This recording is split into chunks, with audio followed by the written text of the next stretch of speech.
Our program, the South Florida Center for Family Counseling, main purpose and goal is to provide a safe, comfortable space for these families that need this particular service. The main goal of the model is to assist families in addressing the concerns that brought their case to court and teaching the family how to come together with their resources, with their support systems, to address those concerns, to make sure that the children are provided for and well taken care of. Our kids chose this particular model in working with families because what we know from the research is that when families have an opportunity to participate and be active in the decisions around what's going to happen in their family during some very difficult times, it's proven to be much more effective. As we implement this program is to engage families, because when you engage families, the children move faster through the system. You identify permanency goals, the right permanency goals early on, and you increase the timeliness to permanency, and that is really our goal. This model was originally developed in Illinois when we were doing welfare to work. And then I went to the Casey Foundation and got a chance to adapt it to child welfare work. And we've used it in places like Arkansas, City of Philadelphia, Georgia, New York, here in Florida, and also in Alabama, in the child welfare field to try and improve results. And you know, the result has been that it works very well. It works just as well as it did in the welfare to work area. We've adapted it a little bit more for the more qualitative kind of work that happens in child welfare. That's frankly much harder work to do, and so understanding more what is behind each of these cases and what's behind the numbers becomes even more important. And so we spend a lot of our time discussing what's behind the numbers. Welcome everybody to Mary's Family Decision Making Conference. This is a wonderful opportunity for the professionals working on the cases and the family to address any questions, to talk about things that maybe didn't go well, that went wrong, things that I've heard in many situations where there was a misunderstanding, and once everybody expressed their point of view, there was no more misunderstanding. Everybody was clear and on the same page and working towards the same goals. My experiences in the conferences have been very refreshing. It's very good to see that we are involving families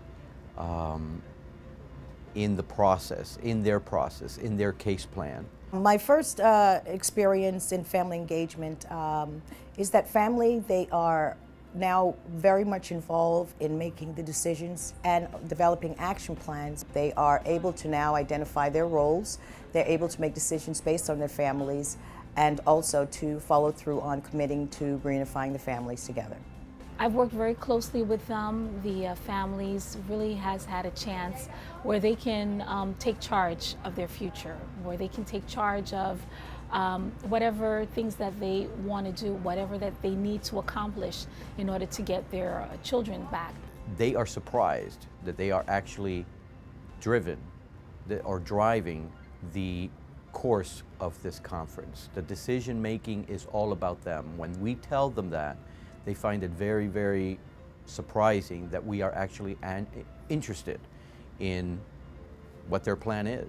We use the model where the family is allowed what they call quiet time, where the facilitator leaves the room, the caseworkers and the other parties leave the room, and it gives the family an opportunity to speak alone amongst themselves and decide which one of the different members of the family are going to be responsible for different actions. And when a family has an opportunity to do that, it empowers them, it gives them the opportunity to own their plan, and then those plans become much more successful than somebody creating a plan for you and saying, these are the things that I want you to do. When insight is gained, there's a better ability in the future to stop problems before they escalate, to intervene quicker, to use problem-solving skills sooner, to reach out for their support systems more quickly. As we do this process, we're beginning to realize that the model of allowing families to do that decision making in such a tremendous situation that they are in is crucial to resolving the cases. We're focusing primarily on brand new families that come into the system. But we have also offered it for any other family that might be having some difficulty getting through their case plans, where there's some gray areas on what it is that we need to do with the family, whether we need to change the goal, whether we need to move forward with the plan that we're on.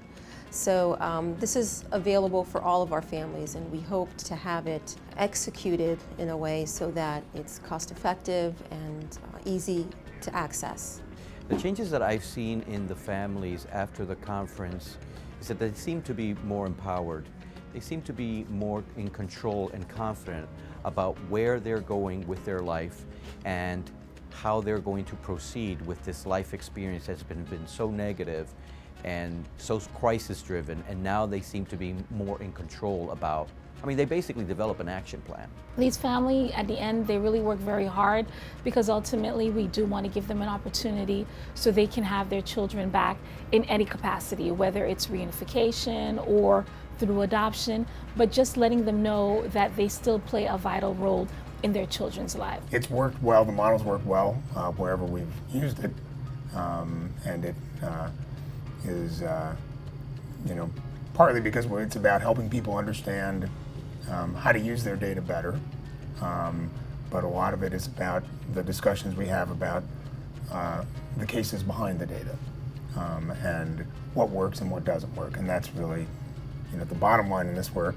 is using this process to understand what works and what doesn't work to produce better results for children and families. I feel so honored to be a part of this process.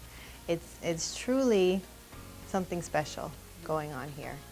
I feel like everybody who comes through these doors leaves a little more uplifted, a little more confident in themselves and their abilities. It's a wonderful thing to witness. It's a wonderful thing to be a part of.